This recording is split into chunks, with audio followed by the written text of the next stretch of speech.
In Sycamore Tree, what we do is we allow prisoners for the first time to think about the people that they've hurt, the victims of their crimes, and because of the ripple effect, all the indirect victims, all the communities and the neighbours and the friends and so on of the people that they've hurt, which is a large number of people. In the middle of the course, it's a 6-week course, 1 day a week for 6 weeks, and in the middle of the course we bring in a real victim of crime, someone who has maybe been robbed, or maybe somebody close to them has been killed or something like that, something, something quite powerful. And when that victim of crime is telling their story, you've got 20 prisoners there and 6 or 7 volunteers. You can hear a pin drop.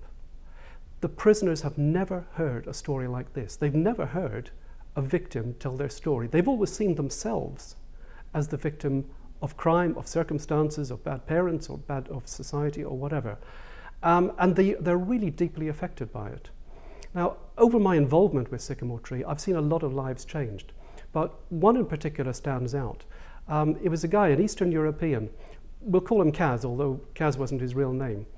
But Kaz was a very quiet guy. He'd had quite a bad experience when he came to Britain and got into a fight, and he'd beaten up the guy who picked a fight with him and ended up in prison.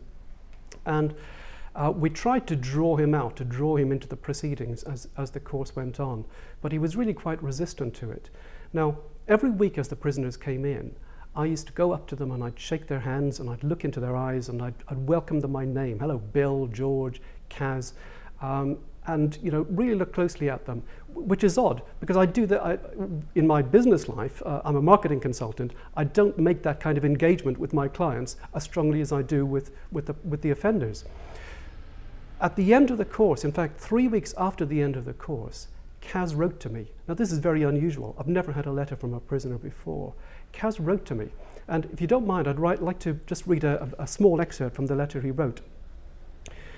After 2 years and 4 months in prison, someone shook my hand very firm and said, "Good afternoon, Kaz, such as my friends before." His eyes told me that I believe in you, Kaz. That person were you, Mr. Ciaran. Thank you so much to believe in me. That completely knocked me out. It showed me what a difference that we, the volunteers, make. This course isn't about the content, even though that's good. It's about the volunteers.